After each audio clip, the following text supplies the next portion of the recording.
Blood wouldn't stop seeping through the bandages. Lyria pressed her palms against Marcus's torn shoulder, watching crimson spread like spilled wine on white cloth. The rogue attack had left 3 pack members wounded, and as always, she was the one called to heal what others couldn't fix. "They're getting bolder," Marcus wheezed, his face pale as moonlight.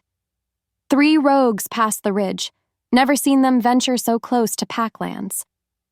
Her hands worked steadily, weaving healing energy through torn flesh. Yet something felt different today. Her wolf stirred in the depths of her mind for the first time in months. The beast had been silent so long she'd almost forgotten what it felt like to share her consciousness. "Stay still," she murmured, though her voice carried no real authority. Who was she to give orders? Just the pack's forgotten healer, 35 years old and still unmated, still invisible. From across the clearing, Beta Ronin organized the evening patrol while his mate Sarah brought him water. Their easy intimacy made Lyria's chest ache with familiar longing. She'd watched 1,000 such moments, always from the shadows. Her wolf whimpered softly, not in pain, but recognition.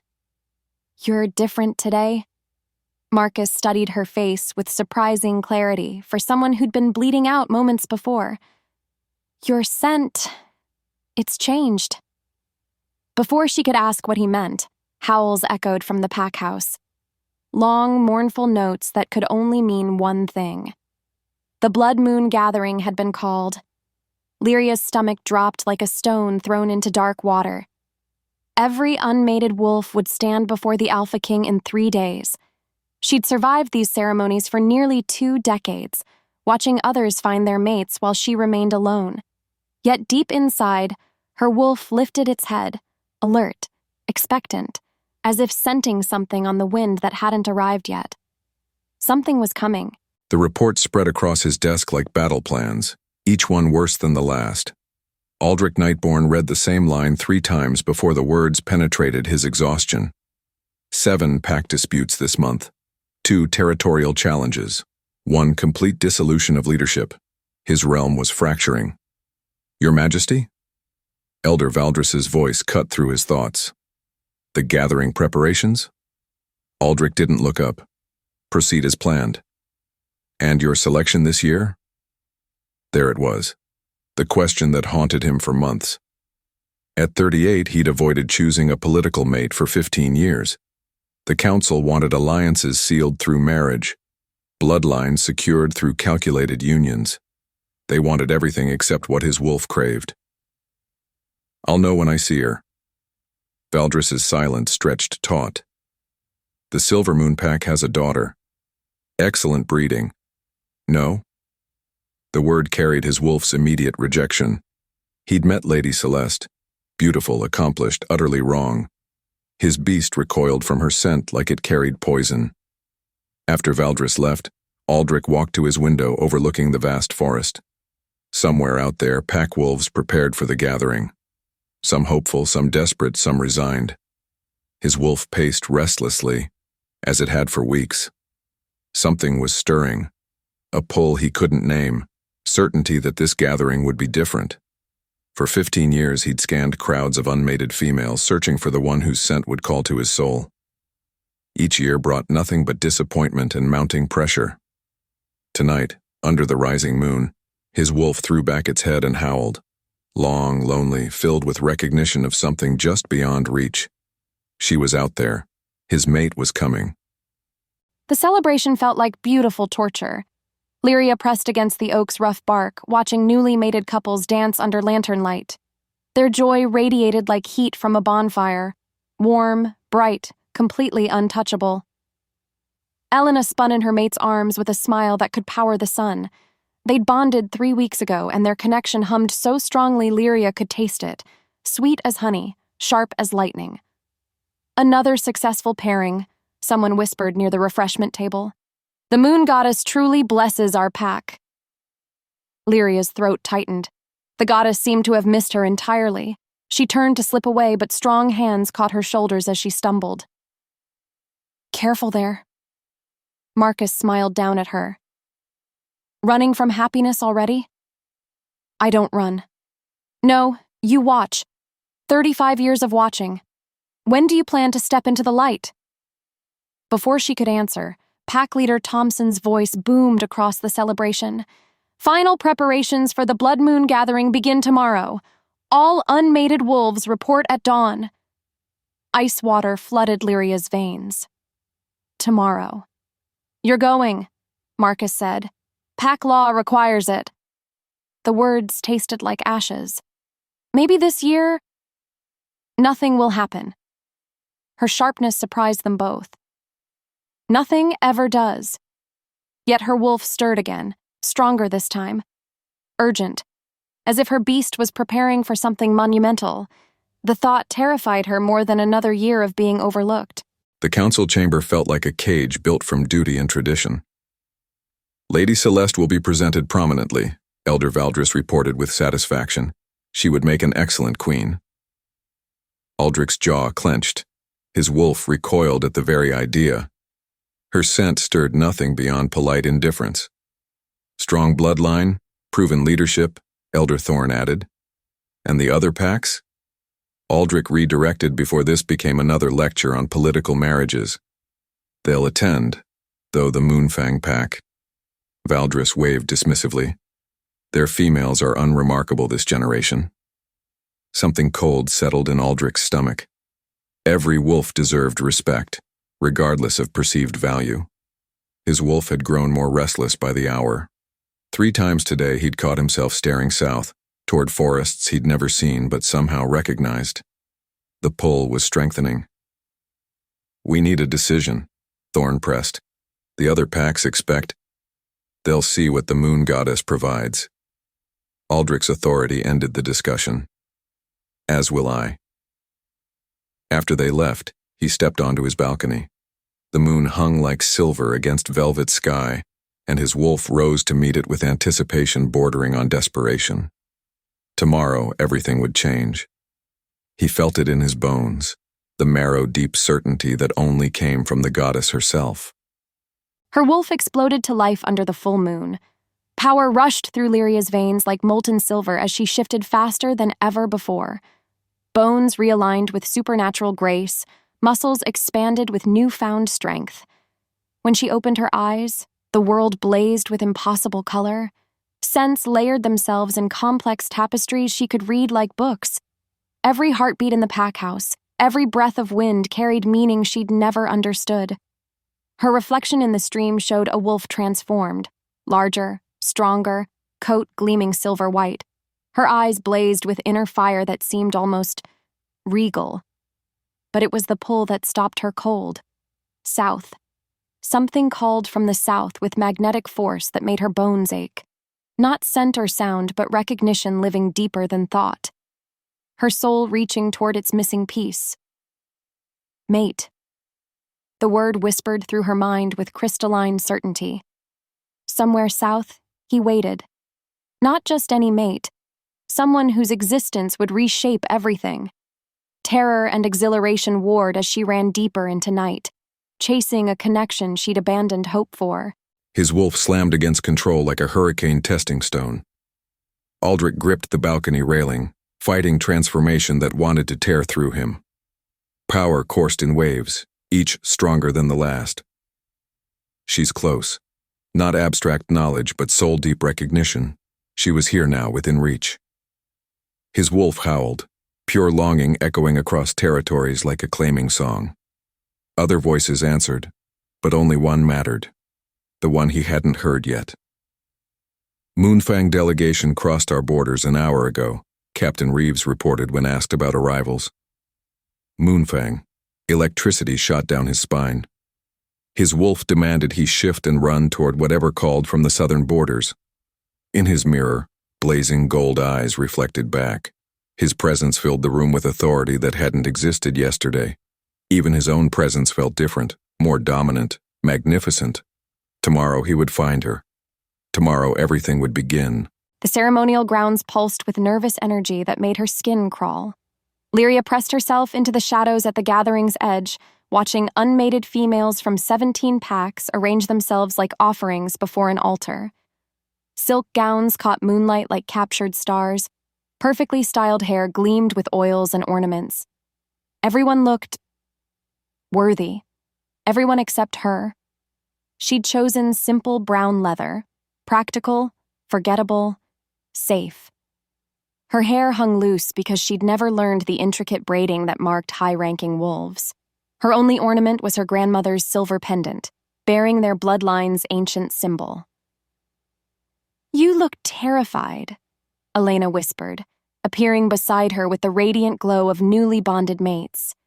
"This could be your year." "Please don't." Lyria's voice came out sharper than intended. "I can't afford hope." Yet her wolf pressed against her consciousness with urgent anticipation, pacing and whimpering like it scented something just beyond reach. From across the clearing, Lady Celeste posed near the ceremonial platform, beautiful as carved moonstone, graceful as flowing water, born to be queen. Other females clustered around her like planets orbiting the sun. Then the air changed. Power pressed against Lyria's skin like invisible heat, making every wolf present want to submit. Her beast, however, lifted its head with recognition that made no sense, as if greeting an equal rather than a superior. "His Majesty approaches!" Elder Valdris's voice boomed. The crowd parted like water, creating a pathway lined with bowed heads and held breath. And there he was, Aldric Nightborne, Alpha King of the Northern Territories, moving with predatory grace that spoke of barely leashed power. Their eyes met across the crowded clearing. Time stopped. Her world tilted. Everything she thought she knew about herself shattered like glass against stone. His gaze burned into hers with recognition so powerful it drove the breath from her lungs. Golden eyes blazed with the same fire she'd seen in her own reflection last night. Mate. The word exploded through every cell in her body as he strode directly toward her, ignoring Lady Celeste's practiced pose, dismissing the carefully arranged displays of other hopeful females.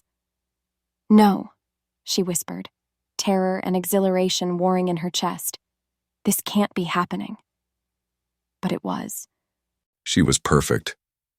Aldric's wolf went completely silent the moment he spotted her in the shadows, not with submission, but with the predatory focus of a hunter recognizing its most precious prey. There, pressed against the gathering's edge as if trying to disappear entirely, stood his mate. Dark hair fell like silk around shoulders that held quiet dignity rather than practiced grace. Simple brown leather instead of elaborate gowns. No ornaments except a small silver pendant that caught moonlight. She wasn't trying to catch his attention. If anything, she seemed desperate to avoid it. His beast surged forward with recognition so powerful it nearly brought him to his knees. "Mine." The word thundered through his consciousness as her scent hit him. Wildflowers and morning rain, tinged with power that made his mouth water. Not the cloying perfumes other females wore, but something clean and natural that called to everything primal in his nature. When their eyes met, shock flickered across her delicate features. Fear followed quickly, but beneath it, he caught the unmistakable flare of recognition. She knew what he was to her, and she was terrified. Without conscious thought, he changed direction, striding directly toward her while the crowd watched in stunned silence. Lady Celeste's carefully practiced smile faltered. Whispers rippled through the gathering like wildfire. None of it mattered. His mate stood frozen as he approached, her scent growing stronger with each step. Up close, she was even more beautiful, not the polished perfection of court breeding, but something wild and untamed that spoke to his wolf's deepest needs. "What's your name?" His voice came out rougher than intended, thick with barely controlled desire. Her lips parted, but no sound emerged. Those stunning eyes, green as deep forest pools, stared up at him with a mixture of wonder and terror. The mate bond snapped into place between them like a physical force, and he had to fight every instinct that demanded he claim her immediately, publicly, before witnesses who could never dispute their connection. Instead, he waited for her to find her voice. "Lyria." The word barely escaped her lips. Lyria Ashwood of Moonfang Pack. She couldn't breathe, couldn't think. The Alpha King stood so close his scent wrapped around her like smoke. Pine forests and winter storms, with an underlying wildness that made her wolf pace frantically. This couldn't be real. Kings didn't choose forgotten healers. Alphas didn't claim invisible wolves who'd given up hope decades ago. Yet the bond between them pulsed like a living thing, sending heat through her veins with each heartbeat. Lyria Ashwood. He spoke her name like a prayer, like a claiming. You are mine. The words hit her like physical blows. Around them, the gathered crowd erupted in shocked whispers that grew louder by the second. Impossible, someone hissed. She's nobody. Moonfang Pack. They barely qualify as, look at her. She's not even trying to. Each word drove deeper into her chest like shards of glass. This was her nightmare made real, standing before hundreds of wolves while they catalogued every reason she wasn't worthy. I can't, she whispered, taking a step backward. This is impossible. I'm nobody. Something dangerous flickered in his golden eyes. You are my mate. That makes you everything.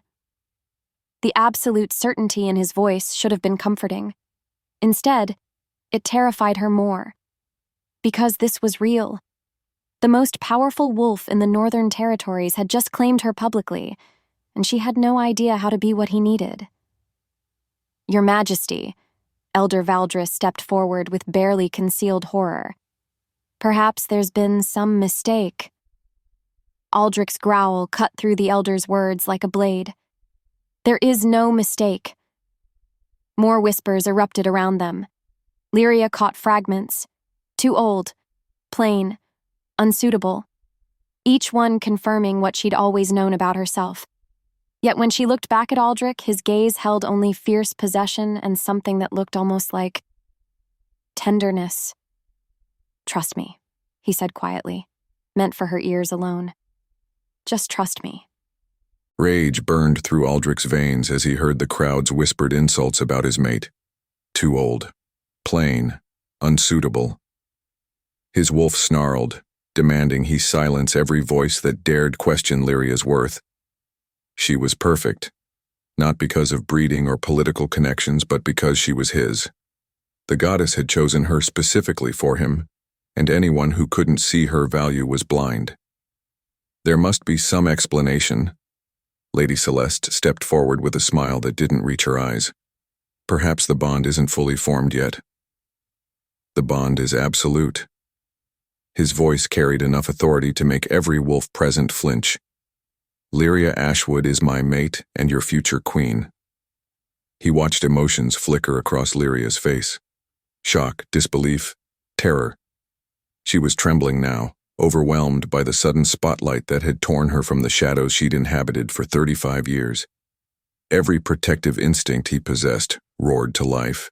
She needed time to adjust, space to breathe, shelter from the political storm this claiming would unleash.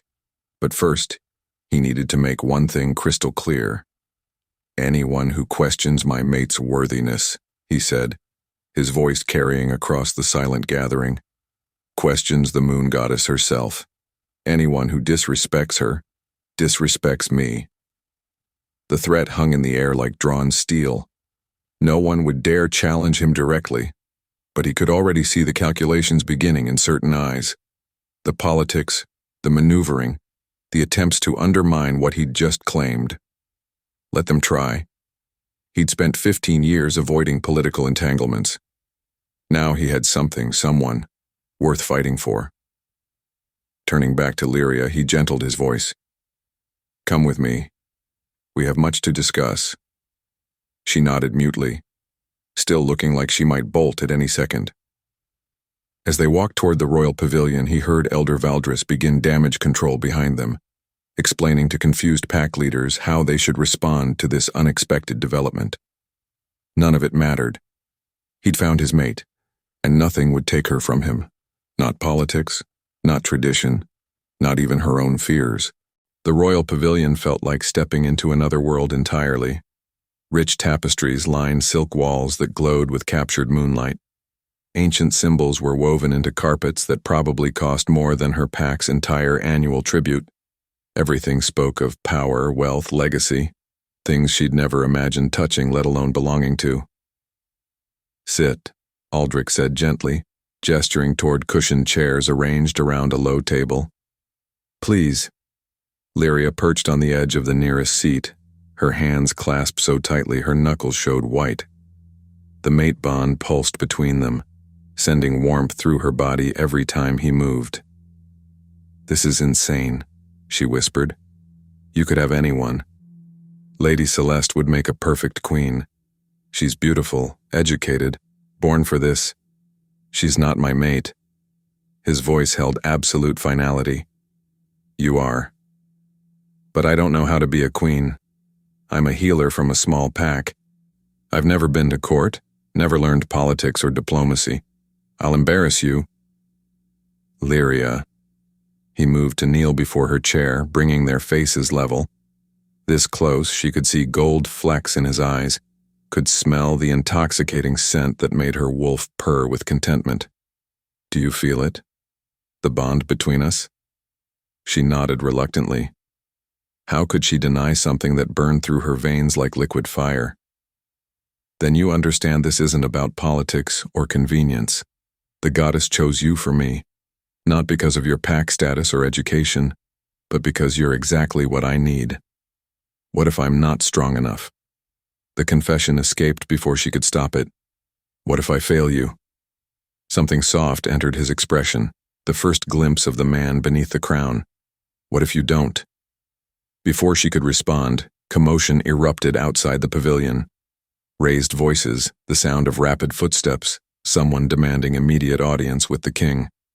Aldric's entire demeanor shifted, becoming the Alpha King once more. "Stay here," he ordered, rising fluidly to his feet. "Whatever happens, don't leave this pavilion." "What's wrong?" Fear lanced through her chest. He paused at the entrance, looking back with eyes that now burned with protective fury. "Politics." Elder Valdris stood outside the pavilion with 3 other pack leaders, their faces grim with barely concealed rebellion. "Your Majesty," Valdris began carefully, "we need to discuss the implications of tonight's announcement." "There's nothing to discuss." Aldric's voice could have frozen fire. "I've claimed my mate." "An unknown female from a minor pack," Elder Thorn interjected. "The other leaders are concerned about the precedent this sets." "What precedent? That the moon goddess's will supersedes political maneuvering?" Alpha Morrison of the Silver Moon Pack stepped forward, his face tight with anger. "You've insulted my daughter publicly. She was promised consideration." "She was promised nothing."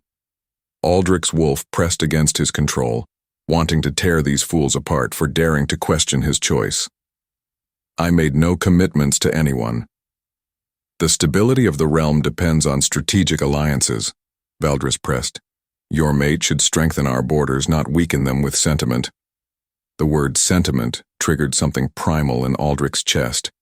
His growl cut through the elders' protests like thunder. "You will refer to her as Luna Lyria or future queen. Nothing else." His power pressed against the gathered wolves, forcing their wolves to submit even as their human sides bristled with political outrage. Anyone who cannot accept that can consider their welcome at court permanently revoked. Morrison's face flushed red. "You would destroy centuries of tradition for one female? I would destroy anyone who threatens my mate." The promise carried absolute truth. "Test me and find out how far I'm willing to go." The group exchanged meaningful looks, the kind that spoke of private meetings and whispered conspiracies. Let them plot. He'd been fighting political battles since he was 18. But now he had something worth protecting beyond duty and crown. He had Lyria, and he'd just seen the first battle lines being drawn. The royal court felt like a den of perfectly dressed predators.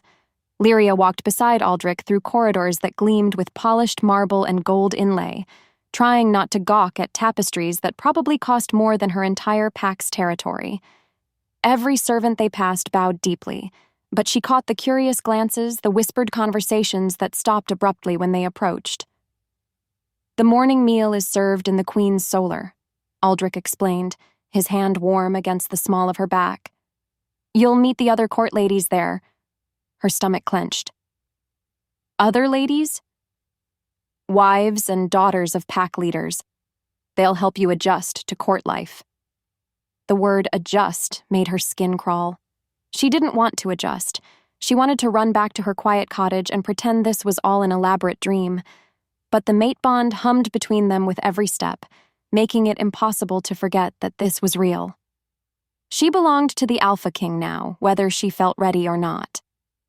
The solar doors opened to reveal a room full of elegant women arranged around delicate furniture like flowers in a garden. Conversation stopped the moment Lyria entered.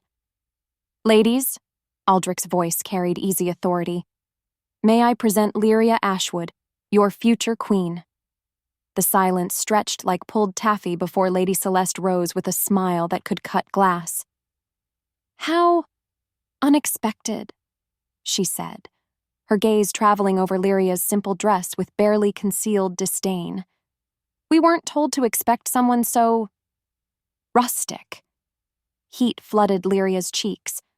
Around the room, other women exchanged meaningful glances that spoke louder than words. "They think I'm beneath them, and maybe they were right." "I should go," she whispered to Aldric, backing toward the door. "I don't belong here." His hand caught her wrist gently but firmly. "You belong wherever I am." Rage simmered beneath Aldric's skin as he watched Lady Celeste's calculated cruelty land its mark. His mate's scent carried distress now, sharp notes of fear and humiliation that made his wolf pace with murderous intent. Lyria's face had gone pale, her shoulders hunching as if trying to make herself invisible again. These women saw weakness where he saw strength. They missed the quiet dignity, the healing gift, the fierce spirit that had survived 35 years of being overlooked. "Lady Celeste?" he said, his voice carrying just enough warning to make her smile falter. "I trust you'll make Lyria feel welcome. After all, insulting the future queen would be unwise." The threat hung in the air like smoke. Celeste's face smoothed into practiced politeness, but her eyes promised future trouble. "Of course, Your Majesty.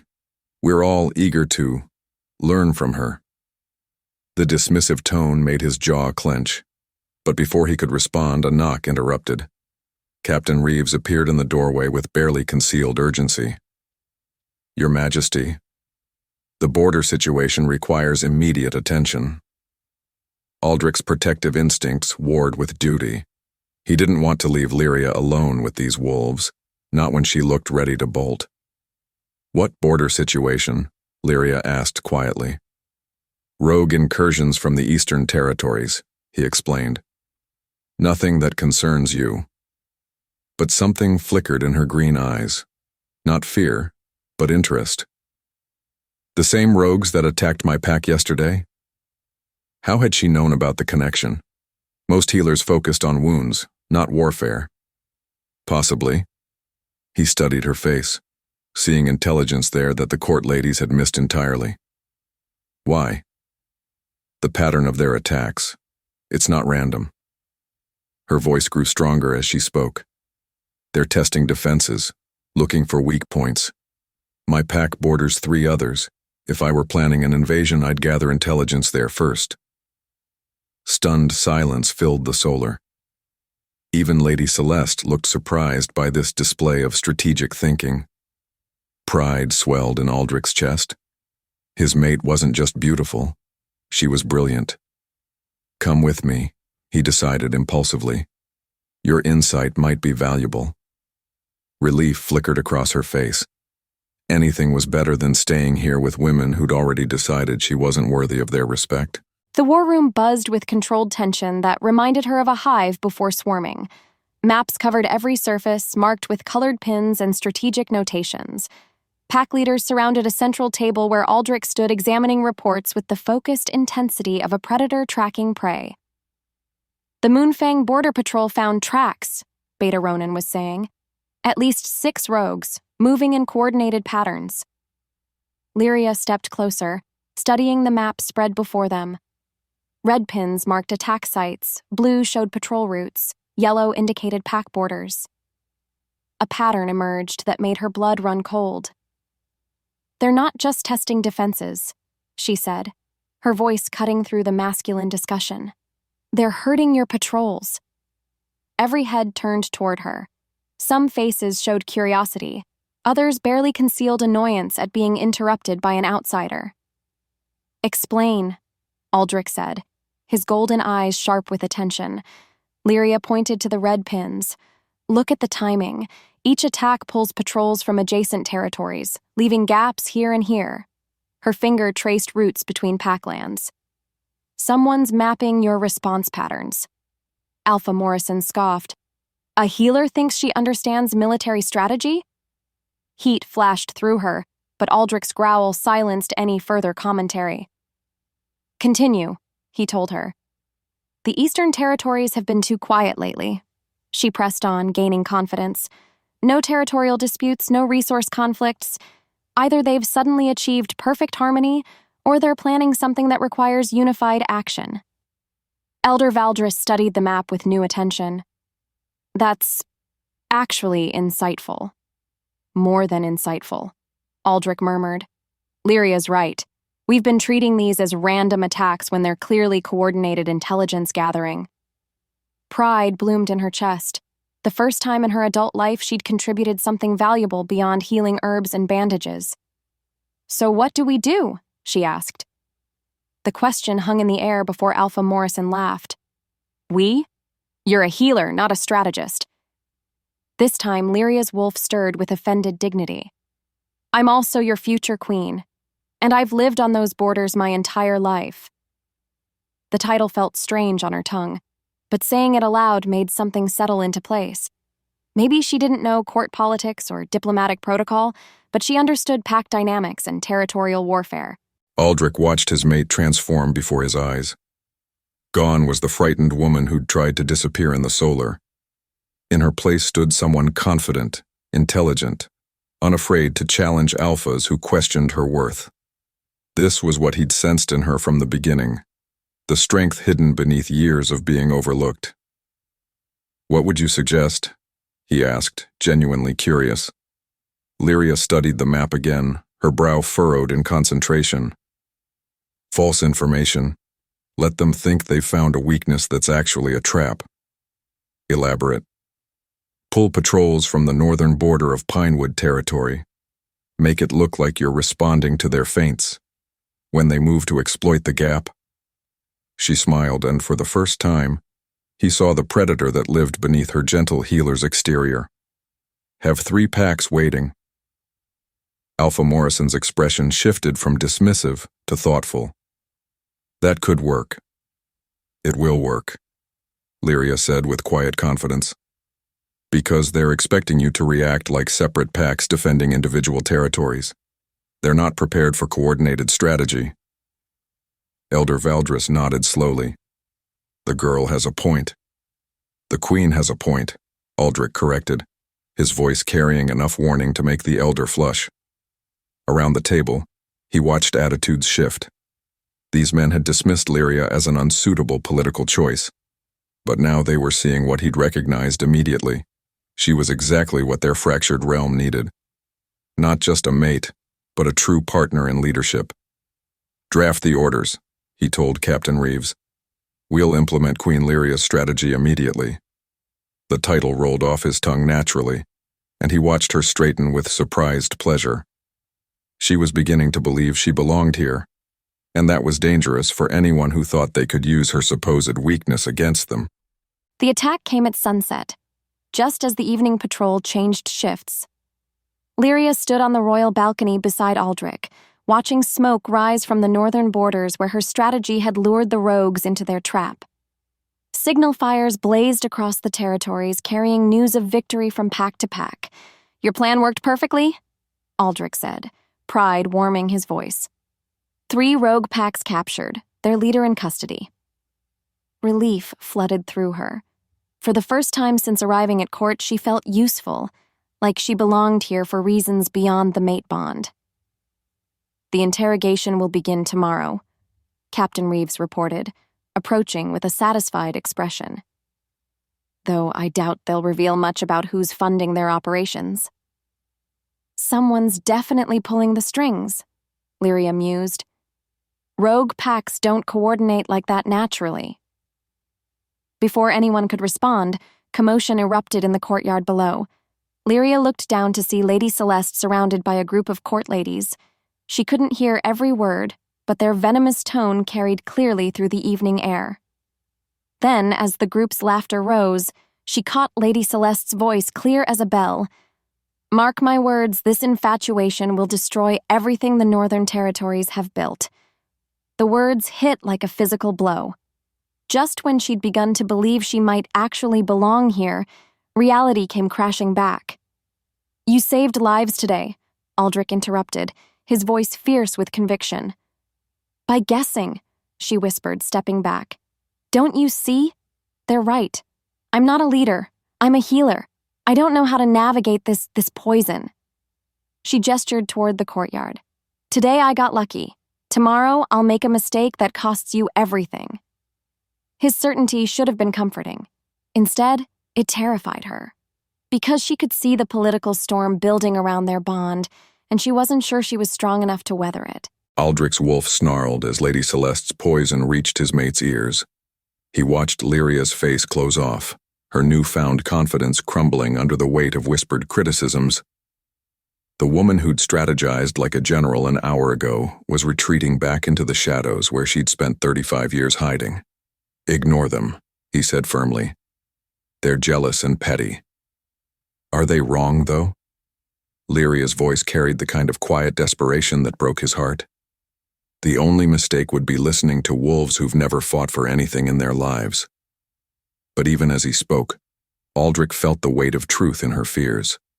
Lady Celeste and her allies weren't just jealous. They were politically dangerous. They represented old power structures that his mating with Lyria threatened. The war wasn't just about rogue incursions anymore. It was about the future of his realm and whether love could triumph over centuries of calculated tradition. Your Majesty, Captain Reeves interrupted quietly. There's something else. The rogue leader, he's asking to speak with you personally. Says he has information about who hired his pack. Aldric nodded grimly. One crisis at a time. But as he looked at his mate, brilliant, strong, and currently doubting every instinct that made her perfect for him, he realized the external threats might be easier to handle than the internal ones. Lady Celeste and her faction weren't just questioning Lyria's worthiness. They were actively working to destroy it. The rogue leader's confession changed everything. Lyria sat in the war room's shadows, watching Aldric pace like a caged predator while Captain Reeves delivered the interrogation results. The captured rogue had broken after just one day, fear of his Alpha King's reputation proving stronger than loyalty to his employers. The Circle of Elders hired them, Reeves reported grimly. Elder Valdris, Elder Thorn, and Alpha Morrison. They wanted to create chaos that would force you to choose a political mate for stability. Betrayal hit Lyria like ice water in her veins. She'd watched Valdris slowly come around to respecting her strategic mind. Had that all been an act? They thought if the borders looked vulnerable enough, you'd be forced to ally with Silvermoon Pack through marriage to Lady Celeste, Reeves continued. Aldric's growl filled the chamber. How long have they been planning this? Months, apparently. The attacks started before the Blood Moon gathering. They were setting the stage. And now? Lyria found her voice, though it came out smaller than she intended. Now they know their plan failed, which makes them desperate. Aldric's golden eyes blazed with fury. Desperate conspirators are dangerous conspirators. The weight of responsibility settled on her shoulders like lead. These powerful men were plotting against their Alpha King because he'd chosen her. If she hadn't attended the gathering, if she'd stayed invisible. This is my fault, she whispered. No. Aldric's voice cut through her self-doubt like a blade. This is their fault for putting politics above their sworn loyalty. But even as he spoke, Lyria could see the calculations spinning behind his eyes. 3 members of his inner council had betrayed him. How many others were involved? How deep did the conspiracy run?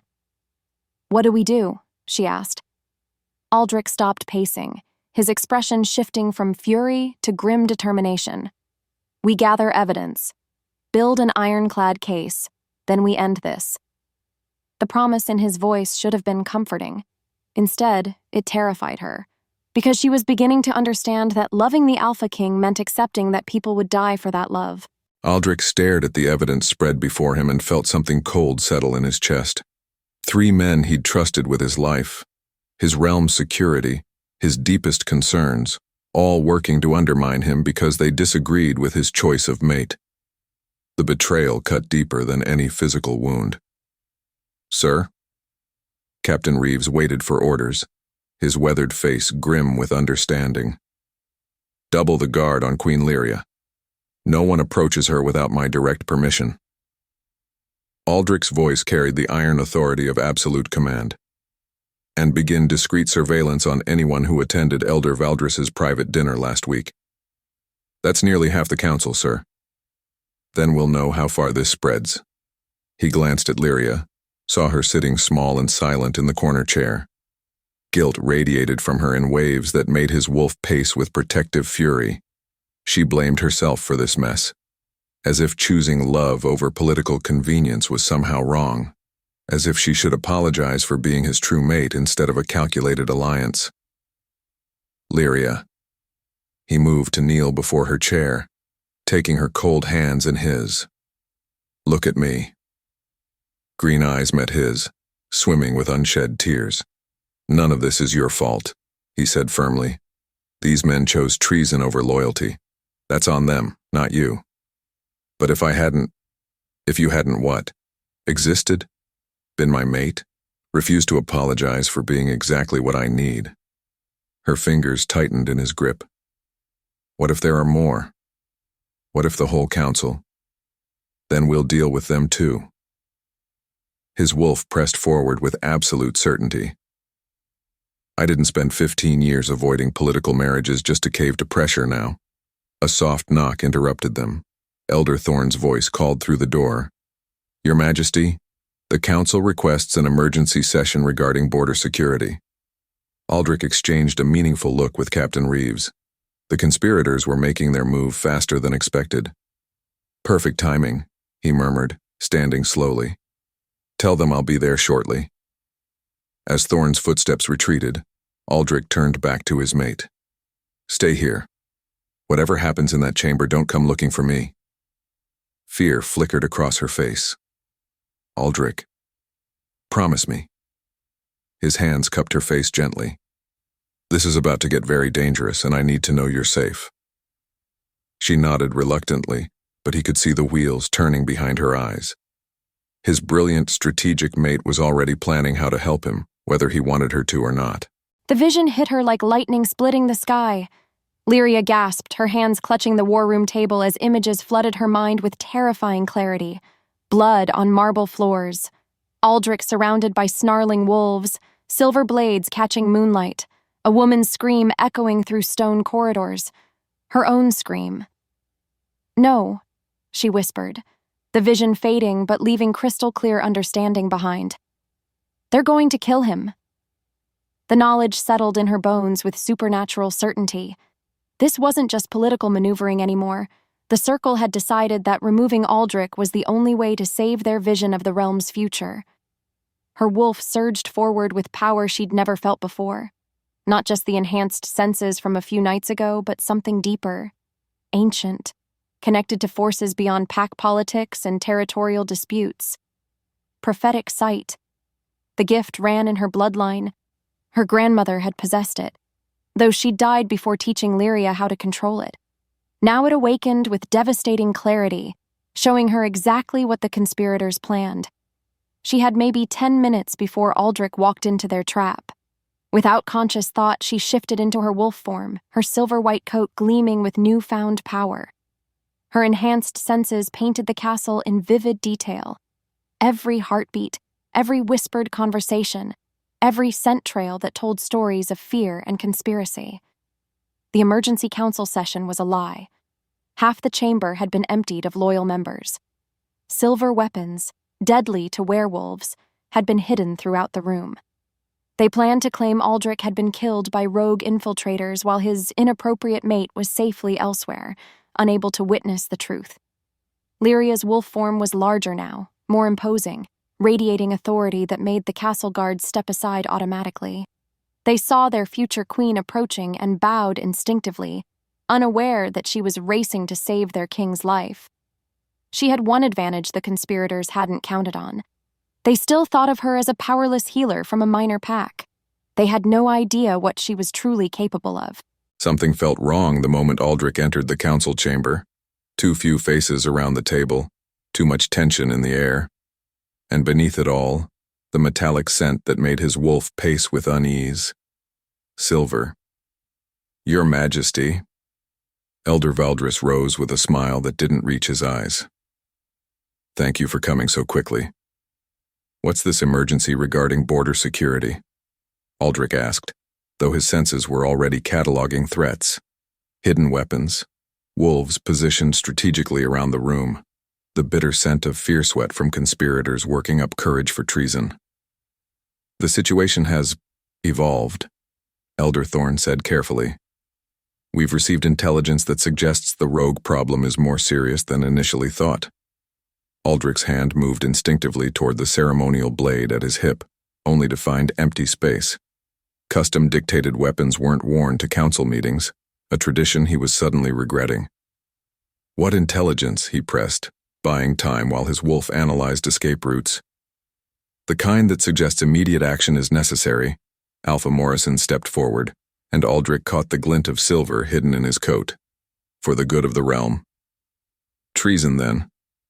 Aldric's voice carried deadly calm. At least be honest about it. Necessity, Valdris corrected. Your infatuation with that healer is destroying everything we've built. The other territories are already questioning your judgment. My judgment?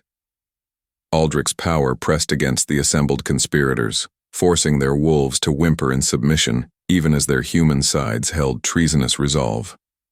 My judgment chose correctly. Yours chose betrayal. Morrison's hand moved toward his hidden blade. The northern territories need a queen who can unite the packs, not divide them. Lady Celeste will never be my mate. Aldric's wolf surged forward, and for a moment his human form flickered with the promise of transformation. Touch that weapon and see how quickly this conversation ends. But Morrison wasn't alone. 3 other conspirators moved simultaneously, silver blades appearing in hands around the chamber. Aldric smiled, cold and predatory. You should have brought more men. Lyria burst through the council chamber doors like an avenging angel wrapped in silver fur. Her wolf form commanded the room instantly, larger and more magnificent than any werewolf present had ever seen. Power radiated from her in waves that made the conspirators stumble backward in shock. Impossible, Elder Valdris whispered. She's just a healer. Lyria's growl cut through his words like thunder. Around the chamber, silver weapons clattered to the floor as their wielders found themselves unable to maintain grip against the supernatural authority pressing down on them. Prophetic wolves don't just see the future, she realized with crystalline clarity. We shape it. Lyria. Aldric's voice carried relief and fierce pride. You shouldn't be here. She shifted back to human form, standing naked and unashamed in the center of the chamber. Power still coursed through her veins like liquid starlight, and when she spoke, her voice carried the authority of destiny itself. The moon goddess sent me visions, she announced, her gaze sweeping over the conspirators who cowered before forces they couldn't understand. I know exactly what you planned. Which? Morrison spat, reaching again for his fallen blade. This time Lyria didn't growl. She smiled. Morrison's hand recoiled as if from a white-hot flame, and he cried out. He couldn't touch the silver. Prophet, she corrected gently. The bloodline gift you all dismissed as legend. Around the chamber, she watched understanding dawn on faces pale with terror.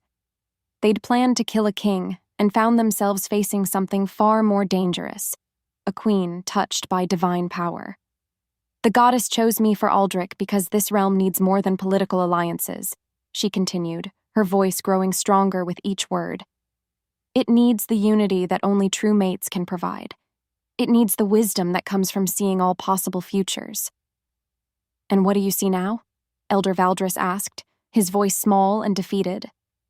Lyria's eyes blazed with inner fire as another vision flashed through her mind, this one bright with possibility instead of dark with violence. I see justice, she said simply. Aldrich watched his mate transform before his eyes, not just physically, but into the queen she was always meant to be. Gone was the frightened healer who doubted her worth. In her place stood a woman radiating power and authority that made his own wolf bow in recognition of an equal. She was magnificent. Captain Reeves, Aldrich's voice cut through the room, cold as iron. Arrest them, all of them. Charge them with high treason. Your Majesty, no. Elder Valdris scrambled forward, his age showing for the first time. We were blind. We thought. You were afraid, Lyria said, her voice quiet but firm, cutting off his excuse. Her power had softened, but not her resolve. You feared change, and so you orchestrated murder. As Captain Reeves secured the conspirators, Aldrich moved to his mate's side. Someone had brought her a cloak, and she wrapped it around herself with new confidence. How long have you known? He asked quietly. About the prophetic gift? About 10 minutes, she admitted with a shaky laugh. It awakened when I saw you dying in my vision. His arms came around her, pulling her close enough to feel her heartbeat against his chest. Thank you for saving my life. Thank you for making it worth saving. But even as they held each other, Aldrich felt the weight of what had just occurred. Word would spread about Queen Lyria's power, about the arrests, about the political vacuum left by removing half his council. Some would see it as justice served. Others would see it as an opportunity to strike while the realm was vulnerable. The real war was just beginning. The prophecies came in waves now, each vision more vivid and terrifying than the last. Lyria sat in the castle's highest tower, her hands pressed against the cool stone windowsill as images flooded her mind. War, fire spreading across packed territories, wolves tearing each other apart while their lands burned. And at the center of it all, her and Aldrich, standing together or falling apart. The goddess was showing her possible futures, and most of them ended in blood. The Eastern Territories are mobilizing, she said without turning as Aldrich entered the tower room. Her prophetic sight had warned her of his approach minutes before his footsteps echoed on the stairs. How do you know? His voice carried the weariness of a man who'd spent 3 days managing political fallout from the arrests. I see them in my visions. 3 major packs forming an alliance. They're calling it a rescue mission, to save the Northern Territories from a king bewitched by an unsuitable mate. She finally turned to face him, seeing the weight of leadership etched deeper into his features. The arrests had created a power vacuum that ambitious wolves were already moving to fill. How long do we have? He asked. Days. Maybe less. Another vision flashed. Silver weapons gleaming under moonlight, an army marching through familiar forests. They're not coming to negotiate, Aldrich. They're coming to eliminate the problem they think I represent. His hands cupped her face gently. Then we eliminate them first. No. The word came out sharper than intended. If we strike first, we become the aggressors. Every neutral pack will turn against us. And if we wait? Lyria closed her eyes, letting her gift show her the threads of possibility spreading out from this moment. We prepare. We unite the loyal packs. And we trust that love is stronger than fear. When she opened her eyes again, she saw something she'd never expected. Uncertainty in the Alpha King's gaze. What if it isn't? He asked quietly. What if choosing you really does destroy everything I've built? The question hit her like a physical blow, not because she doubted his love, but because she'd been asking herself the same thing. Aldrich immediately regretted the words the moment they left his mouth. Pain flickered across Lyria's face, The kind of deep hurt that came from having your worst fears voiced by the person who was supposed to contradict them. "I didn't mean," he started. "Yes, you did." Her voice carried quiet acceptance rather than anger. "And you're not wrong to wonder. 3 days ago you had a stable realm. Now, half your council is in chains and enemy armies are mobilizing." She moved away from the window, her movements graceful despite the weight of prophecy that seemed to bend her shoulders. "The visions show me truth, Aldric. Not just what I want to see, but what is. And the truth is that choosing me has put everything you've worked for at risk." His wolf snarled at the suggestion that their mate was anything but perfect for them. "The goddess doesn't make mistakes." "Doesn't she?" Lyria's green eyes blazed with supernatural light. "What if this is a test? What if she's forcing you to choose between duty and desire to see which one matters more?" The possibility settled in his chest like ice. He'd built his entire reign on the belief that personal happiness and royal duty could coexist. What if he'd been wrong? "If that's true," he said slowly, "then what do you see in the visions? What happens if I choose duty?" Lyria's face went pale as another prophecy hit her. When she spoke, her voice carried the hollow tone of someone seeing their own destruction. "You marry Lady Celeste. The Eastern Pacts stand down. The realm stabilizes." Her hands trembled slightly. "And I disappear into the forests, never to be seen again." "And if I choose you?" "War. Hundreds of deaths. A realm fractured beyond repair." She met his gaze with eyes full of tears that refused to fall. "Unless what?" "Unless we find a third option. One that proves our bond strengthens the realm instead of destroying it." Hope flickered in his chest, fragile but real. "What kind of option?" Lyria's expression shifted, becoming the prophetic queen rather than his uncertain mate. "The kind that requires us to stop defending our choice and start proving its worth. The soul-bonding ritual would either save them or destroy them both." Lyria knelt in the center of the ancient ceremonial circle, silver moonlight streaming through the open roof of the sacred grove. Around her, representatives from every loyal pack watched with a mixture of awe and terror as she prepared to attempt something that hadn't been done in 3 centuries. "Are you certain about this?" Aldric asked from beside her, his voice tight with concern. She nodded, though certainty felt like too strong a word. "The visions showed me the ritual. If it works, our bond will be so strong that no one can question its divine nature. The goddess herself will have marked us as true mates. And if it doesn't work, then we die." The stark truth hung in the air between them. Soul bonding either creates an unbreakable connection, or it destroys both participants. There's no middle ground. The ritual required complete vulnerability. No barriers between their minds, their hearts, their very souls. Every doubt, every fear, every secret would be laid bare. They would emerge as one unified force or not at all. Elder Malik, one of the few council members who'd remained loyal, stepped forward with the ceremonial blade. "Your Majesty, the blade has been blessed by all 5 pack shamans. Are you ready to begin?" Lyria looked at Aldric one last time, seeing her own determination reflected in his golden eyes.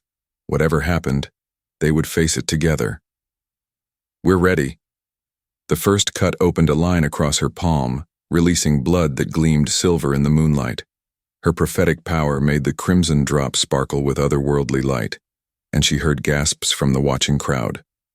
Aldric's blood joined hers, and the moment their mingled essence touched the sacred earth, power exploded through the grove like lightning. Visions crashed into her mind, not just her own prophetic sight, but Aldric's memories, his emotions, his absolute certainty that she was everything he'd ever needed. The force of his love hit her like a physical blow, so pure and overwhelming that she cried out.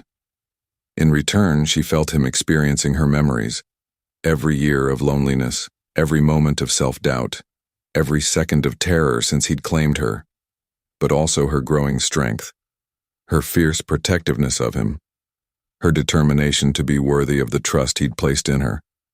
Their souls began to merge, becoming something greater than either could be alone.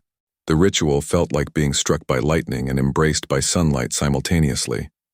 Aldric's consciousness expanded beyond his own boundaries, encompassing Lyria's brilliant mind with its prophetic visions and strategic insights. Her memories became his, the pain of being overlooked, the joy of finally being seen, the terror of stepping into a role she'd never imagined. But beneath it all, he felt the bedrock of her love for him. Not the desperate gratitude of someone rescued from obscurity, but the deep recognition of a soul finding its perfect match. Through their bond, he experienced her latest visions, the ones she'd been hiding to protect him. Images of their future children, their realm flourishing under their joint leadership, packed territories united in unprecedented harmony. She'd seen their happy ending. She'd just been afraid to believe it could be real. Power coursed between them as the soul bond solidified, creating a connection that would last beyond death. Around them, the assembled wolves fell to their knees as divine energy pressed against every creature in the grove. When the light finally faded, Aldric opened eyes that now held flecks of silver matching his mate's prophetic gift. Lyria's green gaze carried new gold depths that spoke of shared authority and unshakable strength. They were no longer just Alpha King and Queen. They were something unprecedented, joint rulers bound by divine will and unbreakable love. "Rise," Lyria said, her voice carrying new power that made every wolf present shiver with recognition. "Rise and witness what the moon goddess has wrought." The loyal packs rose as one, their faces reflecting awe and absolute certainty. No one could question their bond now. The goddess herself had forged it in sacred fire. But even as triumph filled his chest, Aldric felt the first stirrings of concern. Their enemies wouldn't accept this divine validation. They would see it as confirmation that Lyria was indeed the dangerous witch they'd claimed. The soul bonding had solved one problem and created another. Now they had to prove that divine power could triumph over mortal hatred. The enemy army arrived 3 days later, and with it came a betrayal that cut deeper than any blade. Lyria stood on the castle battlements beside Aldric, watching thousands of wolves gather in the valley below their stronghold. Banners from 7 eastern packs fluttered in the morning wind, their combined forces larger than anything the Northern Territories had faced in living memory. But it wasn't the size of the army that made her heart ache. It was the figure riding at its head. "Elena," she whispered, recognizing her childhood friend despite the distance. Through their soul bond, she felt Aldric's confusion. "Your friend from Moonfang Pack?" "She's leading them." The words tasted like poison. "My oldest friend is leading an army to destroy us." A new vision crashed into her mind. Elena standing before the enemy commanders, her face twisted with hurt and betrayal as she spoke words that made Lyria's soul crumble. "She abandoned us." Lyria abandoned her pack, her friends, her duty, all for power and a crown. "She's not the woman I grew up with. She's something else now, something dangerous." The truth hit Lyria like a physical blow. She had abandoned them. In her focus on becoming worthy of Aldric's love, she'd forgotten about the people who'd known her before she was queen. She'd never gone back to Moonfang Pack, never explained her transformation, never tried to bridge the gap between who she'd been and who she was becoming. "She believes what they're telling her," Lyria said, her voice hollow with grief, "that I've been corrupted by power, that I'm not really myself anymore." "Are you?" Aldric asked quietly. The question forced her to examine the woman she'd become, the prophetic powers, the divine authority, the confidence that came from knowing she was exactly where she belonged. Was she still Lyria Ashwood, or had she become someone else entirely? "No," she said, her voice soft but firm. "I'm not. The woman I was would be hiding in her cottage. The queen I am will not abandon her king." "No," Aldric agreed, his hand finding hers. "You're stronger. Strong enough to fight my best friend?" Another vision flashed. Battle scenes painted in blood and silver, friends turned enemies clashing while their homeland burned. At the center of it all, herself and Elena locked in combat that could end with one of them dead. "I see the battle," she whispered, her voice shaking. "I see the path we're on. And, if nothing changes, only one of us walks away." Tears finally spilled down her cheeks as she watched Elena's banner approach the castle walls. "The woman who taught me to heal is going to force me to kill her. Or let her kill me." Aldric felt his mate's anguish through their bond like a knife twisting in his chest. Elena's betrayal wasn't just political, it was personal in a way that threatened to break Lyria's spirit. The friend who'd encouraged her to attend the Blood Moon gathering was now leading an army to destroy everything that choice had created. "There has to be another way," he said, though his strategic mind was already calculating battle plans and casualty estimates. "The visions don't lie." Lyria's voice carried the hollow certainty of prophetic sight. "Elena has convinced herself that I'm a threat to everything she holds dear. And maybe she's right. She's not.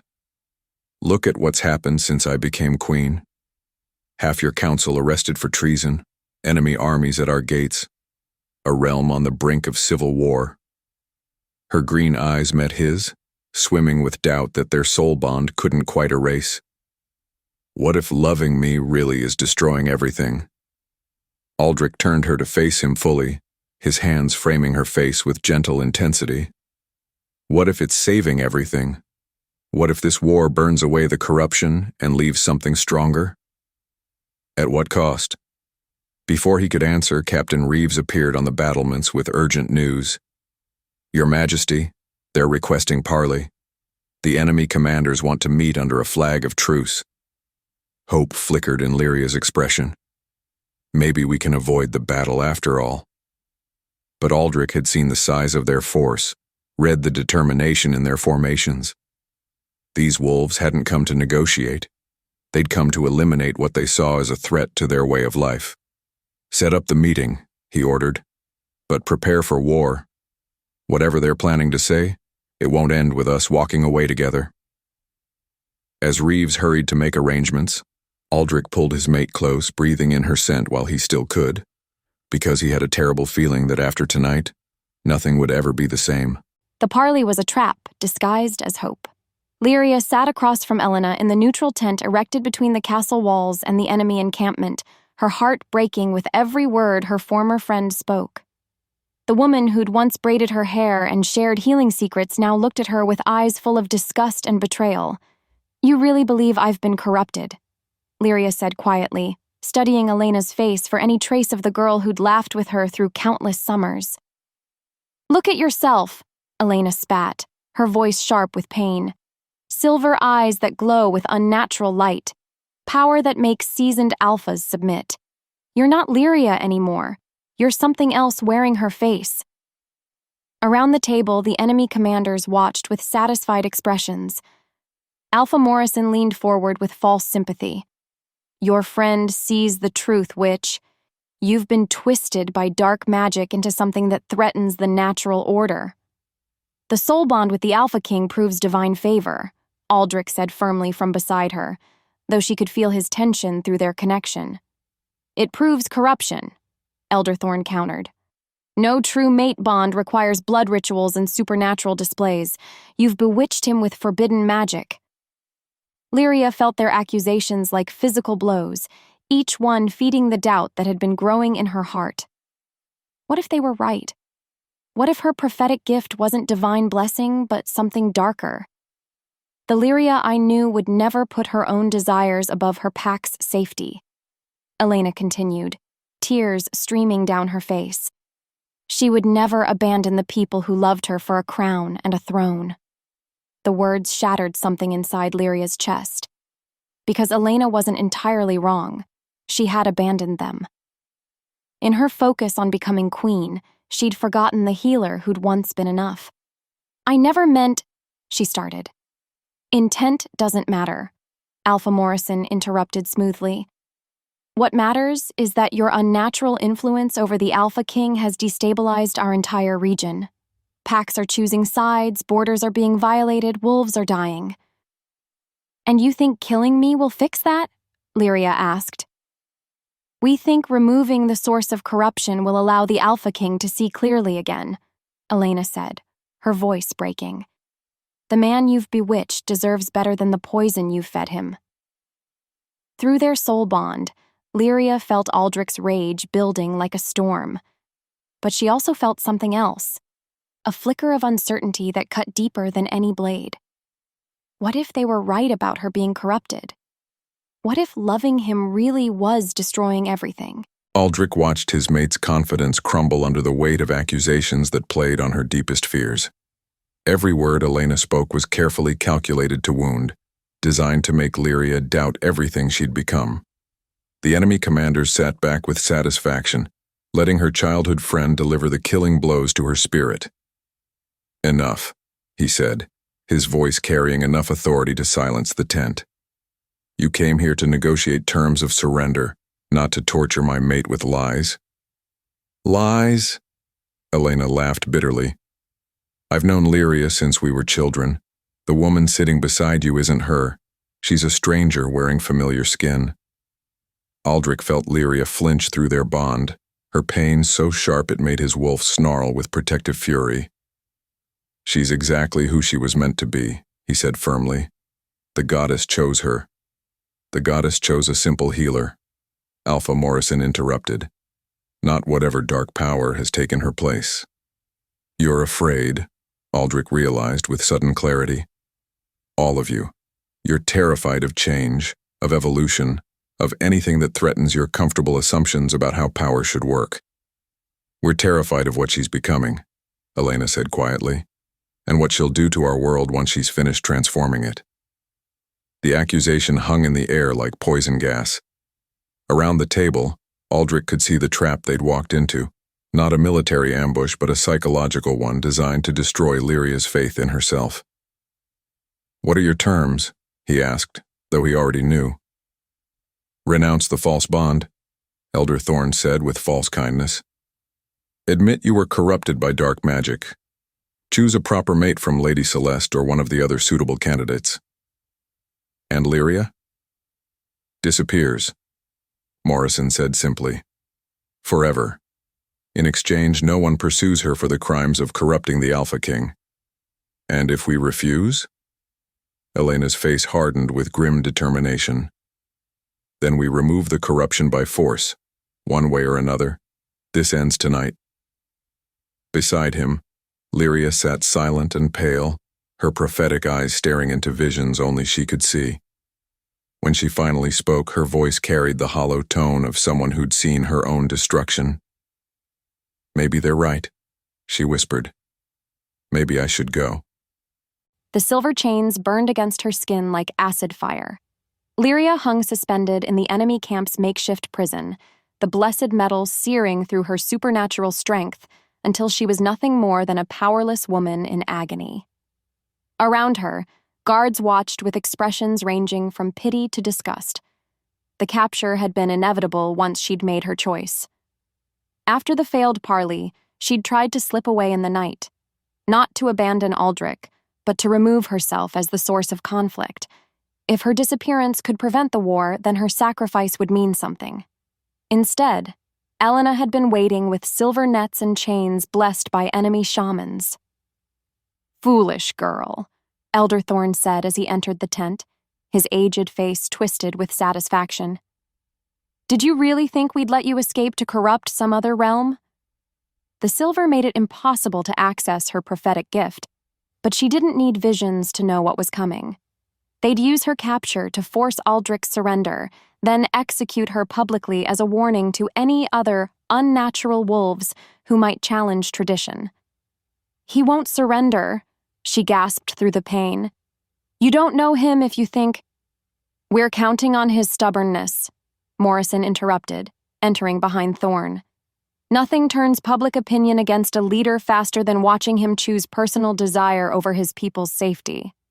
The trap was more sophisticated than she'd realized. They didn't just want to eliminate her. They wanted to destroy Aldric's reputation in the process, making his eventual removal seem like mercy rather than rebellion. "The Alpha King has until dawn to appear at our gates," Thorn continued. "Alone, unarmed, ready to renounce his false bond and accept a proper political marriage. In exchange, we'll grant you a quick death instead of the burning you deserve. And if he refuses, then we demonstrate what happens to witches who corrupt the natural order, Morrison said with cold satisfaction. Your screams will carry to the castle walls, and every wolf will understand the price of defying tradition. Pain lanced through her as the chains tightened automatically, responding to her emotional distress. But beneath the agony, rage began to build, not at her captors, but at herself. She'd walked into this trap by choosing doubt over faith, fear over love. In trying to save Aldric from war, she'd handed his enemies the perfect weapon to destroy him. The woman who'd once healed wounds was about to become the wound that killed everything she cared about. The soul bond felt like it was tearing him apart from the inside. Aldric paced his chambers like a caged predator, feeling every pulse of Lyria's pain through their connection. The silver chains burned him as surely as if they were wrapped around his own wrists, and her anguish flooded his mind in waves that made rational thought nearly impossible. Sir, the scouts confirm her location, Captain Reeves reported grimly. Center of their camp, heavily guarded, silver containment. How many men? Too many for a rescue mission. It would be suicide. The logical part of Aldric's mind agreed, but his wolf didn't care about logic. His mate was suffering, and every instinct demanded he tear through the enemy army to reach her. They're waiting for you to do exactly that, Reeves continued. This whole thing is designed to make you act emotionally instead of strategically. I know. The words tasted like ash. They want me to choose between saving her and saving the realm. Through the bond, he felt another wave of Lyria's pain, so intense it drove him to his knees. The silver was doing more than restraining her. It was slowly poisoning her supernatural nature, burning away the divine gifts that made her who she was. If he waited too long, there might be nothing left to save. What are your orders, sir? Aldric stared out the window toward the enemy camp, where torchlight flickered like fallen stars in the darkness. Every option led to disaster. Surrender meant abandoning everything he'd built. Attack meant certain death for both of them. But there was a third choice, one so desperate it bordered on madness. Prepare the men for a full assault at dawn, he ordered, but send word to the enemy commanders first. Tell them I accept their terms. Reeves's face went pale. Sir, tell them the Alpha King will appear at their gates at sunrise, alone, unarmed, ready to renounce his false bond. He could feel Lyria's horror through their connection as she realized what he was planning, but she couldn't stop him any more than he could stop loving her. And then, sir? Aldric's smile was cold and predatory. Then we remind them why challenging the Alpha King was always a mistake. Dawn brought the scent of death on the morning wind.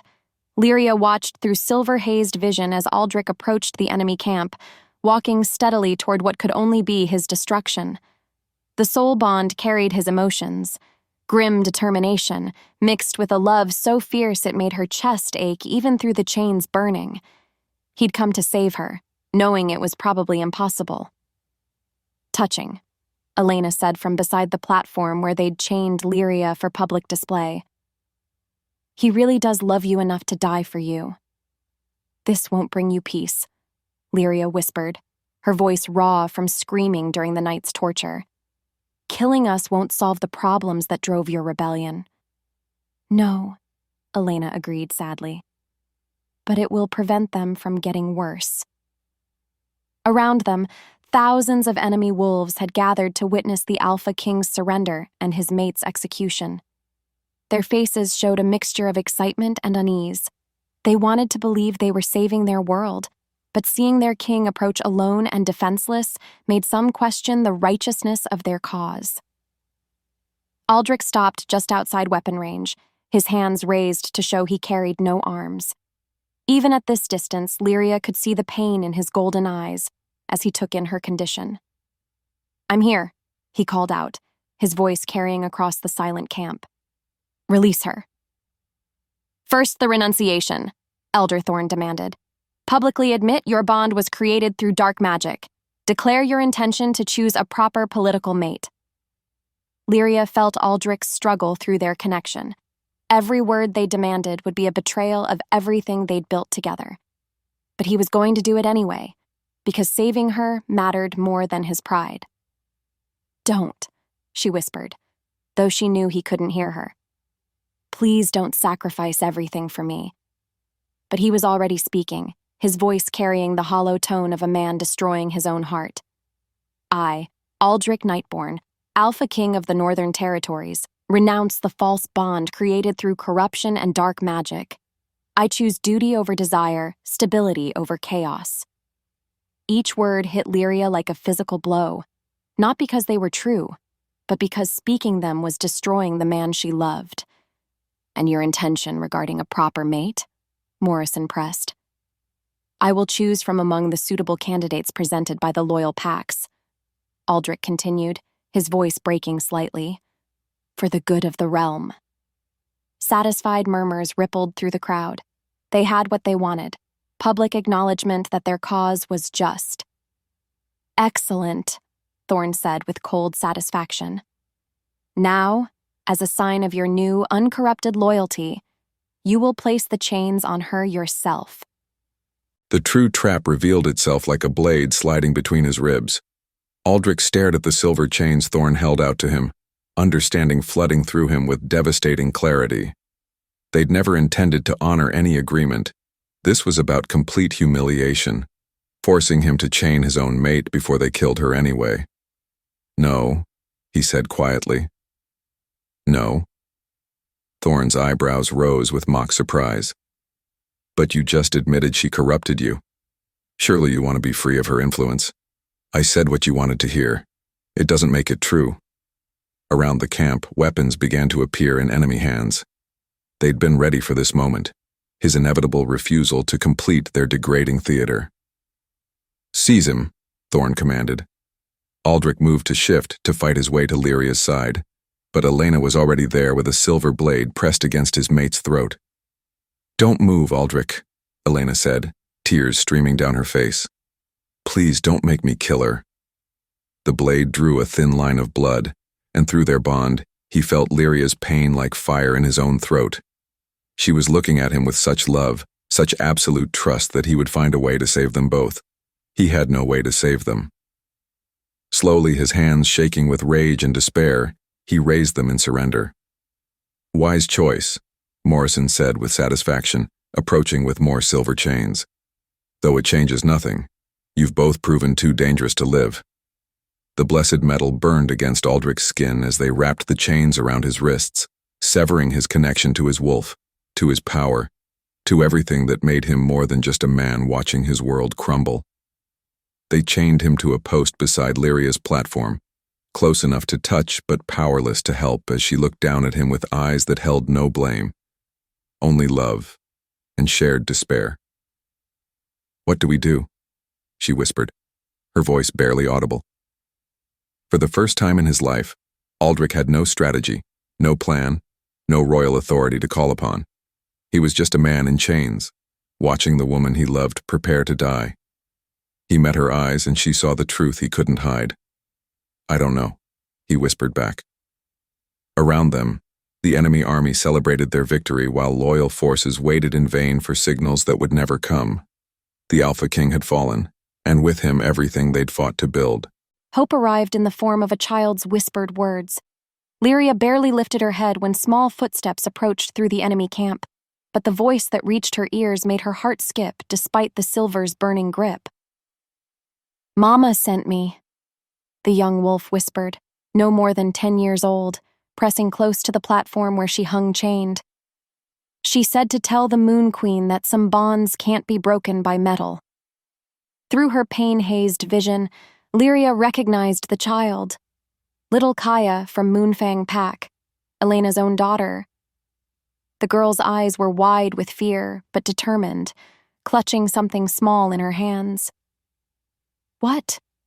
Lyria started to whisper, but Kaya was already moving.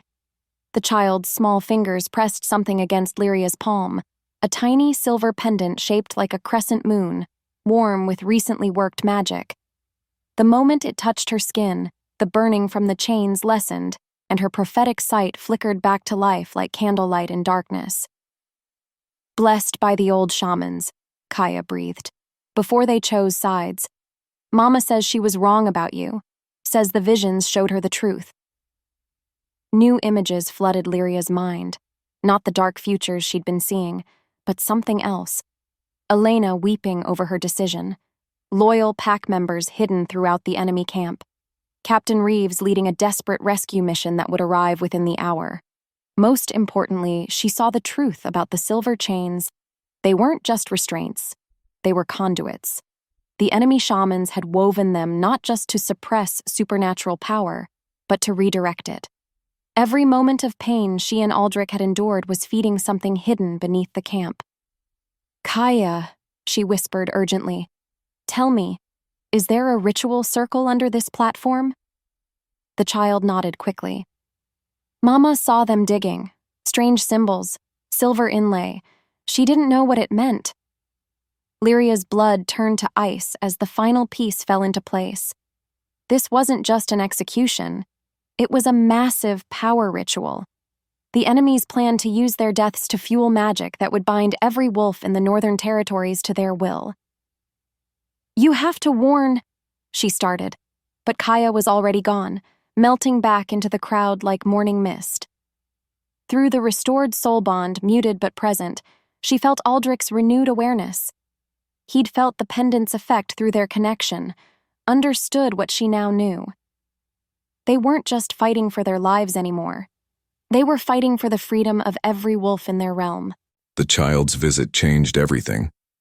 Aldric felt the moment Lyria's prophetic gift returned, experienced her visions through their renewed connection.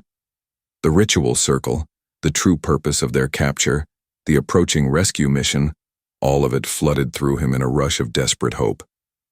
But more than that, he felt something else through the bond. Other connections, faint but growing stronger. Wolves throughout the enemy camp whose loyalty wavered. Pack members who'd begun to question whether destroying their Alpha King and Queen was truly righteous. Elena's doubt was spreading like wildfire through the ranks. You feel it too? Lyria whispered from her platform above him, her voice barely audible but carrying clearly through their connection. The cracks in their unity, he confirmed quietly. Your friend isn't the only one having second thoughts. Through the camp, he could sense the growing tension. Wolves who'd come expecting to witness justice were beginning to recognize this as something darker. The ritual preparations, the excessive cruelty, the violation of traditional laws of surrender, it all painted a picture that made even enemy soldiers uncomfortable. How long until Reeves arrives? He asked through their bond. 20 minutes, maybe less. Lyria's prophetic sight was strengthening with each passing moment. But Aldric, the ritual, if they complete it before we're free? She didn't need to finish. He could see the same visions now, every wolf in the Northern Territories bound by dark magic, their wills enslaved to whoever controlled the ritual's power. Then we don't let them complete it, he said with grim determination. How? We're still chained, still powerless. Are we? He tested the bonds around his wrists, feeling for the first time since capture that they weren't quite as absolute as before. The child's pendant was affecting more than just Lyria. It was weakening the entire magical structure holding them. I can feel my wolf stirring. Hope flickered through their connection, fragile but real. Around them, enemy soldiers continued their preparations, unaware that their perfect trap was beginning to unravel. When Reeves attacks, Aldric whispered, we'll be ready. The rescue began with howls that echoed across 3 territories. Lyria felt the loyal packs before she saw them, hundreds of wolves answering their Alpha King's unspoken call, surrounding the enemy camp with coordinated precision that spoke of weeks of careful planning. Captain Reeves hadn't come alone. Impossible! Elder Thorne snarled as reports flooded in from panicked scouts. The northern packs are scattered, demoralized. They wouldn't dare. You underestimated them, Lyria said. her voice carrying newfound strength as the pendant's power continued to erode her chains. "You thought removing us would break their spirits. Instead, it showed them what they had to lose." Around the camp, enemy wolves scrambled for weapons and defensive positions, but their formation was chaos compared to the methodical approach of the rescue force. These weren't separate packs fighting individual battles. This was a unified army moving with single purpose. Through her prophetic sight, Lyria watched the battle unfold in flashes of silver and shadow. Reeves leading the charge with devastating efficiency. Beta Ronin coordinating flanking maneuvers that cut off enemy escape routes. Even some of Moonfang Pack, Elena's own wolves, turning against their commanders when they realized the truth of what was happening. "The ritual," Thorn commanded desperately to his shamans. "Begin it now. We can still bind them if—" "No." The voice came from an unexpected source. Alpha Morrison himself, his face pale with horror as he stared at the ritual circle being uncovered. "This isn't what we agreed to. This is dark magic, Thorn. Forbidden for good reason." "The only thing forbidden is weakness," Thorn snapped, but doubt was spreading through his forces like wildfire. Lyria felt the exact moment when her chains weakened enough for her true power to break through. Silver fire erupted from her skin, shattering the blessed metal as if it were common iron. Around the platform, enemy shamans cried out as their ritual circle cracked under divine pressure. She dropped gracefully to the ground, power coursing through her veins like liquid starlight. But instead of attacking, she did something unexpected. She offered her hand to Elena, who stood frozen between loyalty and doubt. "It's not too late," Lyria said gently. "Help me save our people." The moment Lyria's chains shattered, Aldric felt his own bonds dissolve like morning mist. His wolf erupted free with a roar that silenced the entire battlefield, power radiating from his massive form in waves that made every enemy soldier remember exactly why challenging an Alpha King was traditionally considered suicide. But he didn't attack the nearest enemies. Instead, he bounded to Lyria's side, their reunion sending a pulse of shared power across the camp that lit up the ritual circle like lightning. The dark magic Thorn had been weaving shattered completely, its energies dispersing harmlessly into the earth. "Together," Lyria said, her hand finding his as he shifted back to human form. "Always," he replied, and their combined will reached out through the chaos. This was what their enemies had never understood. True mate bonds weren't about individual power, but about unity. The strength to bring peace instead of only war, healing instead of only dominance. Around them, the battle began to shift as wolves on both sides felt the pull of their unified authority. Not magical compulsion, but the recognition of legitimate leadership that called to something deeper than politics or fear. "Stand down," Aldric commanded, his voice carrying across the battlefield with supernatural resonance. "All of you. This ends now." One by one, weapons lowered. Enemy soldiers looked to their commanders for direction and found only uncertainty. The righteous cause they'd believed in was crumbling under the weight of revealed truth. Elder Thorn stood alone, his face twisted with rage and desperation. "You think this changes anything? The old ways will never accept your corruption." "Then the old ways will change," Lyria said calmly, her prophetic sight showing her futures bright with possibility. "Because love is stronger than fear, and unity is stronger than division."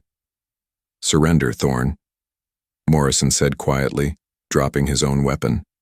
"It's over." But the elder's eyes held the fanatical gleam of someone who would rather see the world burn than change.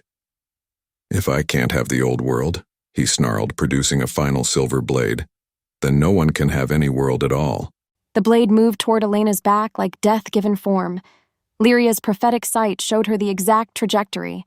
Thorn's final, desperate strike aimed at the wolf who'd betrayed his cause by choosing hope over hatred.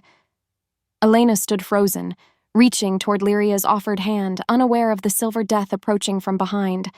Time slowed to heartbeats as Lyria made her choice. She threw herself forward, not away from the blade, but toward it, intercepting the strike meant for her former friend. Silver fire erupted from the wound as the blessed metal pierced her side, but her sacrifice accomplished something Thorn hadn't expected. The moment her blood hit the broken ritual circle, divine power flooded through the ancient symbols. Instead of the dark binding Thorn had planned, Lyria's willing sacrifice triggered something else entirely. A healing magic that spread outward from the circle like ripples in a pond. Across the battlefield, wounds closed, hatreds eased, and the poison of mistrust that had divided their people began to dissolve. Lyria! Aldric's anguish flooded through their bond as he caught her falling form. "I'm all right," she whispered, though blood seeped between her fingers. "Look around us. Look what love can do." Around the circle, wolves from both sides were laying down arms, their faces reflecting wonder as ancient grudges faded under the influence of her sacrifice. Elena knelt beside them, tears streaming down her face as she pressed her hands to Lyria's wound. "I'm sorry," Elena whispered.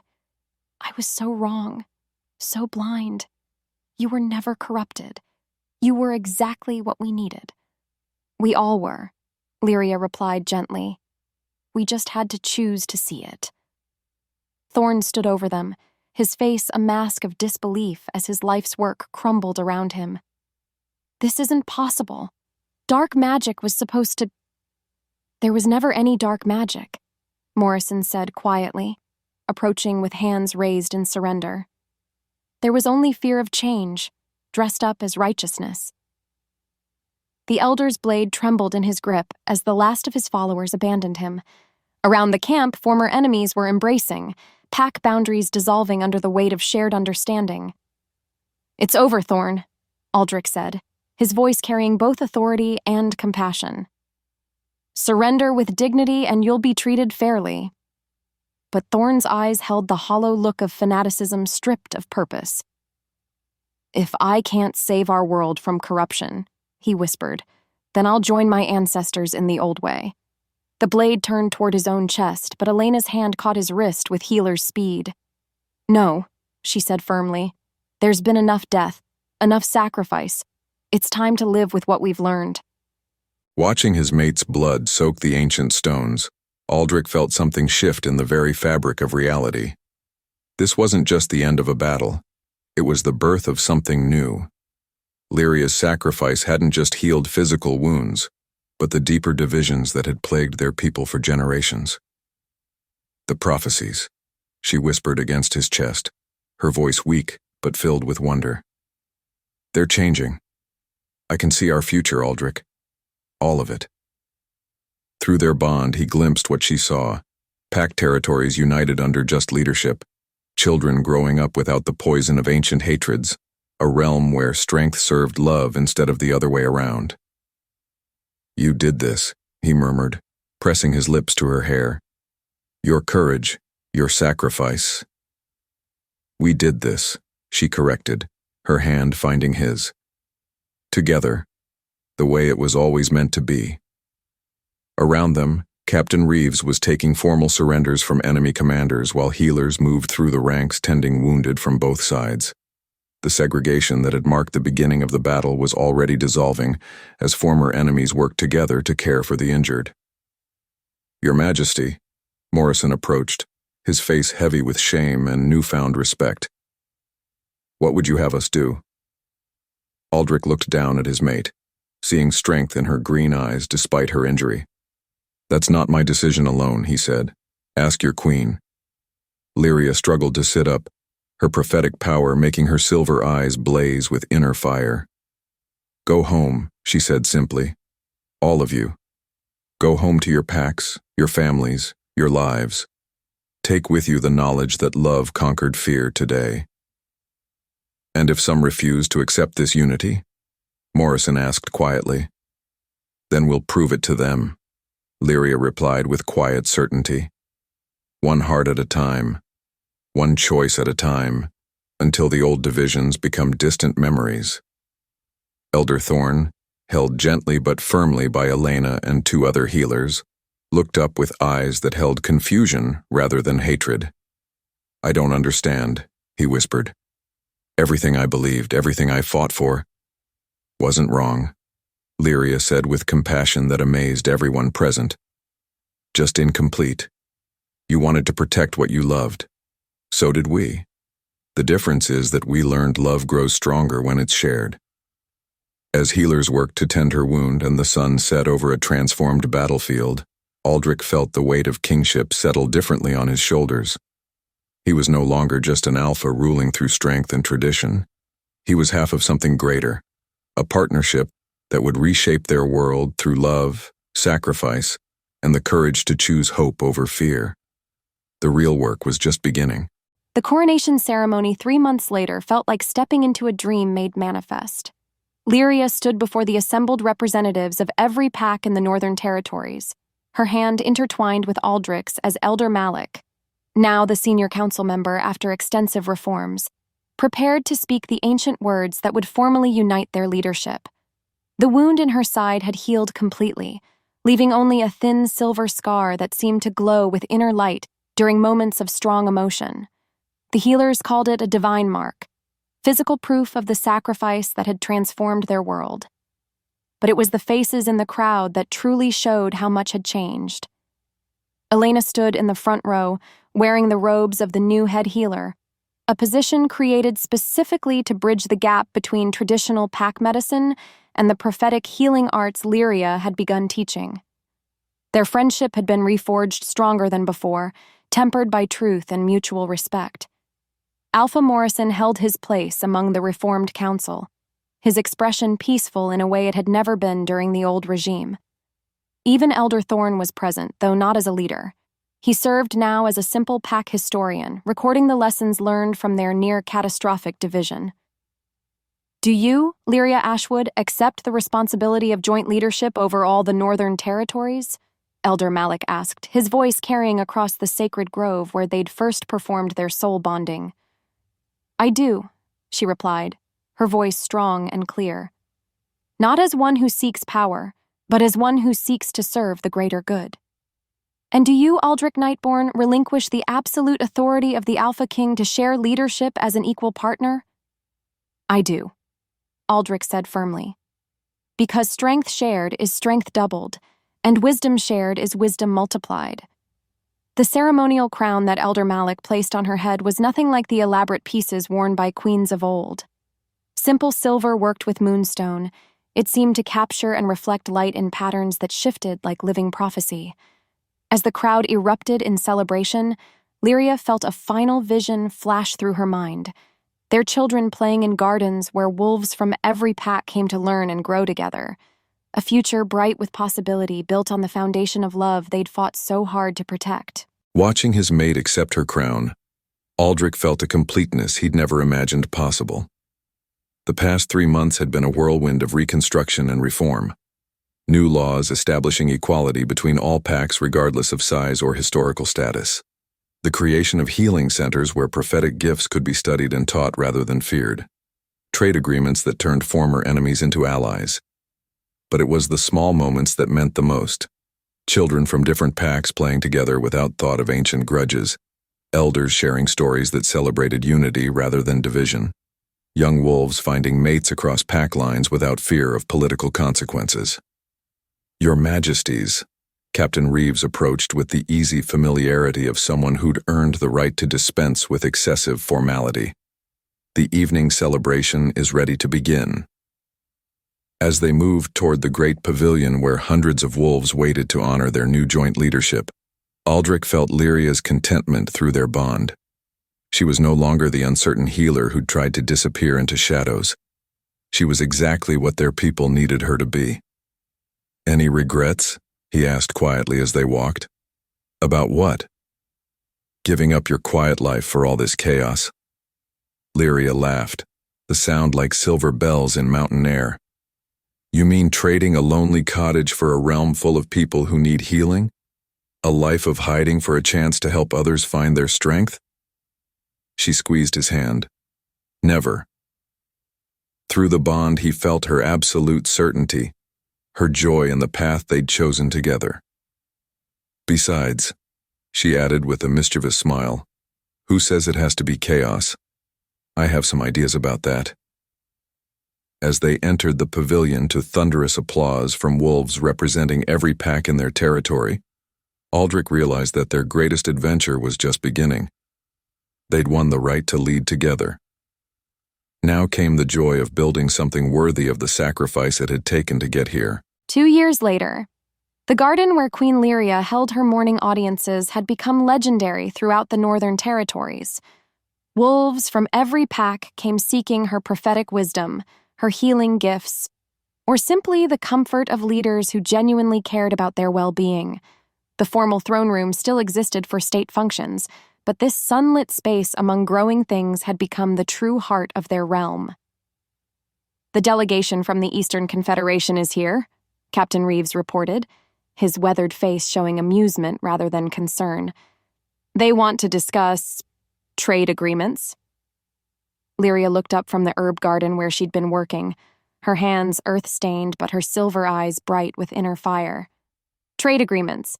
Is that what we're calling it when former enemies want to learn how we've achieved such stability?"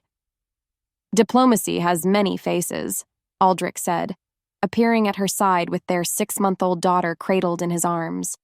Little Camilla, named for the lost love that had taught him the value of what he'd found, had her mother's prophetic silver eyes and her father's unshakable confidence.